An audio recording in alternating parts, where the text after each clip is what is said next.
ಈ ಗೊಜ್ಜು ಚಪಾತಿ, ಅನ್ನ, ರೊಟ್ಟಿಯ ಜೊತೆಗೆ ಒಳ್ಳೆಯ ಕಾಂಬಿನೇಷನ್ ಅಂತಲೇ ಹೇಳ್ಬೋದು.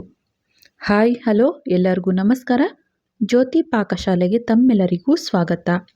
ಹೊಸದಾಗಿ ನಮ್ಮ ಕುಕಿಂಗ್ ವಿಡಿಯೋಸ್ ನೋಡ್ತಿದ್ದಲ್ಲಿ ಪ್ಲೀಸ್ ಸಬ್ಸ್ಕ್ರೈಬ್ ಮಾಡ್ಕೊಳ್ಳಿ. ಈ ರೆಸಿಪಿ ಇಷ್ಟ ಆದಲ್ಲಿ ಒಂದು ಲೈಕ್ ಮಾಡಿ.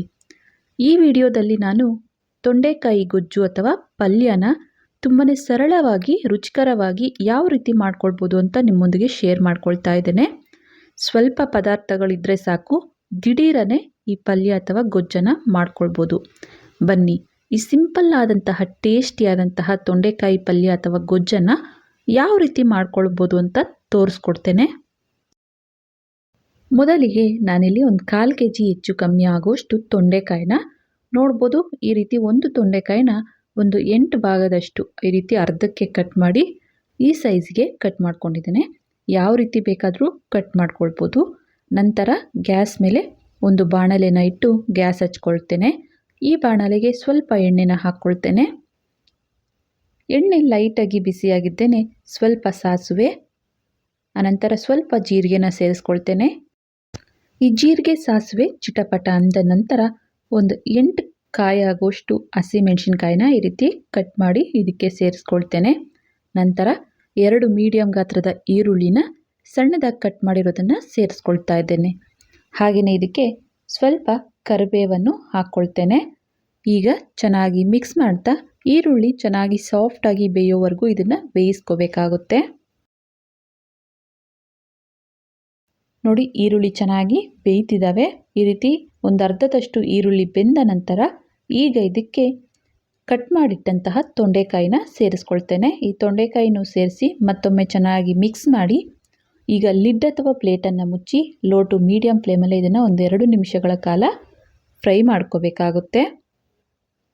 ಇದೇ ರೀತಿ ಎಣ್ಣೆಯಲ್ಲೇ ತೊಂಡೆಕಾಯಿನ ಚೆನ್ನಾಗಿ ಬೇಯಿಸ್ಕೋಬೇಕಾಗುತ್ತೆ. ಮತ್ತೊಮ್ಮೆ ಲಿಡ್ಡನ್ನು ತೆಗೆದು ಈಗ ಇದನ್ನು ಚೆನ್ನಾಗಿ ಮಿಕ್ಸ್ ಮಾಡಿ ಈಗ ಇದಕ್ಕೆ ರುಚಿಗೆ ತಕ್ಕಷ್ಟು ಉಪ್ಪನ್ನು ಹಾಕ್ಕೊಳ್ತೇನೆ. ಉಪ್ಪನ್ನು ಸೇರಿಸಿ ಮತ್ತೊಮ್ಮೆ ಚೆನ್ನಾಗಿ ಮಿಕ್ಸ್ ಮಾಡಿ ನಂತರ ಲಿಡ್ಡನ್ನು ಕ್ಲೋಸ್ ಮಾಡಿ ಮತ್ತೊಂದು 2 ನಿಮಿಷಗಳ ಕಾಲ ಇದನ್ನು ಬೇಯಿಸ್ಕೊಳ್ತೇನೆ. ನೋಡಿ, ತೊಂಡೆಕಾಯಿ ಸಹ ಚೆನ್ನಾಗಿ ಫ್ರೈ ಆಗ್ತಿದೆ. ಈ ರೀತಿ ಒಂದು ಅರ್ಧದಷ್ಟು ತೊಂಡೆಕಾಯಿ ಫ್ರೈ ಆದ ನಂತರ ಚೆನ್ನಾಗಿ ಹಣ್ಣಾಗಿರುವಂತಹ ಟೊಮ್ಯಾಟೊ, ಒಂದು 2 ಮೀಡಿಯಂ ಗಾತ್ರದ ಟೊಮ್ಯಾಟೊನ ಸಣ್ಣದಾಗಿ ಕಟ್ ಮಾಡಿರೋದನ್ನು ಸೇರಿಸ್ಕೊಳ್ತಾ ಇದ್ದೇನೆ. ಟೊಮ್ಯಾಟೊನ ಸೇರಿಸಿ ಚೆನ್ನಾಗಿ ಮಿಕ್ಸ್ ಮಾಡ್ಕೊಳ್ಳೋಣ. ಈಗ ಲಿಡ್ಡನ್ನು ಕ್ಲೋಸ್ ಮಾಡಿ ಈ ಟೊಮ್ಯಾಟೊ ಚೆನ್ನಾಗಿ ಸಾಫ್ಟಾಗಿ ಬೇಯೋವರೆಗೂ ಇದನ್ನು ಬೇಯಿಸ್ಕೋಬೇಕಾಗುತ್ತೆ. ಈಗ ಮತ್ತೊಮ್ಮೆ ಲಿಡ್ಡನ್ನು ತೆಗೆದು ಚೆನ್ನಾಗಿ ಮಿಕ್ಸ್ ಮಾಡಿ ಮತ್ತೆ ಒಂದು 2 ನಿಮಿಷಗಳ ಕಾಲ ಲಿಡ್ಡನ್ನು ಕ್ಲೋಸ್ ಮಾಡಿ ಇದನ್ನು ಬೇಯಿಸ್ಕೋಬೇಕಾಗುತ್ತೆ. ತೊಂಡೆಕಾಯಿಯಲ್ಲಿ ಹಲವಾರು ವಿಧಾನದಲ್ಲಿ ರೆಸಿಪಿನ ಟ್ರೈ ಮಾಡಿರ್ತೀರ, ಆದರೆ ಈ ರೀತಿ ಸಿಂಪಲ್ಲಾಗಿ ಗೊಜ್ಜನ್ನು ಒಮ್ಮೆ ಟ್ರೈ ಮಾಡಿ. ಚಪಾತಿಗೆ, ಬಿಸಿ ಅನ್ನದ ಜೊತೆಗೆ ತುಂಬಾ ಟೇಸ್ಟಿಯಾಗಿರುತ್ತೆ. ನೋಡಿ, ಮತ್ತೊಂದು 2 ನಿಮಿಷಗಳ ಕಾಲ ಚೆನ್ನಾಗಿ ಫ್ರೈ ಮಾಡಿದ ನಂತರ ಈಗ ಇದಕ್ಕೆ ಮಸಾಲೆಗಳನ್ನು ಸೇರಿಸ್ಕೋಬೇಕಾಗುತ್ತೆ. ಸ್ವಲ್ಪ ಒಂದು 1/4 ಟೀ ಸ್ಪೂನ್ ಆಗುವಷ್ಟು ಅರಿಶಿನ, ಒಂದು ಅರ್ಧ ಟೀ ಸ್ಪೂನ್ ಆಗುವಷ್ಟು ಅಚ್ಕಾರದ ಪುಡಿ ಅಂದರೆ ಒಣಮೆಣಸಿನ್ಕಾಯಿ ಪುಡಿನ ಸೇರಿಸ್ಕೋಬೇಕಾಗುತ್ತೆ.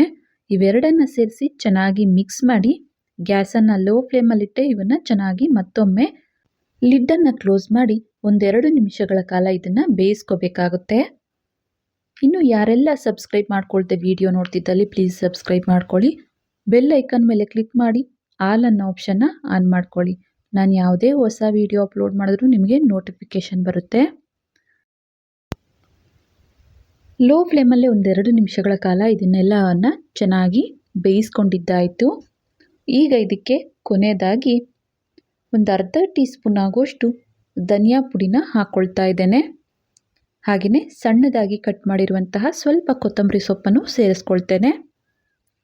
ಧನಿಯಾ ಪುಡಿ, ಕೊತ್ತಂಬರಿ ಸೊಪ್ಪನ್ನು ಸೇರಿಸಿ ಚೆನ್ನಾಗಿ ಮಿಕ್ಸ್ ಮಾಡ್ತಾ ಲೋ ಫ್ಲೇಮಲ್ಲೇ 1 ನಿಮಿಷ ಇದನ್ನು ಬೇಯಿಸ್ಕೊಳ್ತೇನೆ. ನೋಡಿ, ಕೊತ್ತಂಬರಿ ಸೊಪ್ಪನ್ನು ಸೇರಿಸಿ 1 ನಿಮಿಷ ಬೇಯಿಸ್ಕೊಂಡಿದ್ದಾಯಿತು. ನೋಡ್ಬೋದು, ತುಂಬಾ ಸಿಂಪಲ್ ಆದಂತಹ ಟೇಸ್ಟಿಯಾದಂತಹ ತೊಂಡೆಕಾಯಿ ಗೊಜ್ಜು ಅಥವಾ ಪಲ್ಯ ರೆಸಿಪಿ ರೆಡಿ ಆಯಿತು. ಗ್ಯಾಸನ್ನು ಆಫ್ ಮಾಡಿ ಈ ಪಲ್ಯ ಅಥವಾ ಗೊಜ್ಜನ್ನು ಒಂದು ಬಟ್ಲಿಗೆ ಸರ್ವ್ ಮಾಡ್ತೇನೆ. ನೋಡಿದ್ರಲ್ಲ, ತುಂಬಾ ಸಿಂಪಲ್ ಆದಂತಹ ಟೇಸ್ಟಿಯಾದಂತಹ ತೊಂಡೆಕಾಯಿ ಪಲ್ಯ ಅಥವಾ ಗೊಜ್ಜು ರೆಸಿಪಿ ಮಾಡುವ ವಿಧಾನ. ಬಿಸಿ ಅನ್ನಕ್ಕೆ, ಚಪಾತಿಗೆ, ರೊಟ್ಟಿಗೆ ತುಂಬಾ ಟೇಸ್ಟಿಯಾಗಿರುತ್ತೆ. ತೊಂಡೆಕಾಯಿ ಗೊಜ್ಜು ರೆಸಿಪಿ ನಿಮಗೆ ಇಷ್ಟ ಆಗಿದೆ ಅಂದ್ಕೊಳ್ತೇನೆ.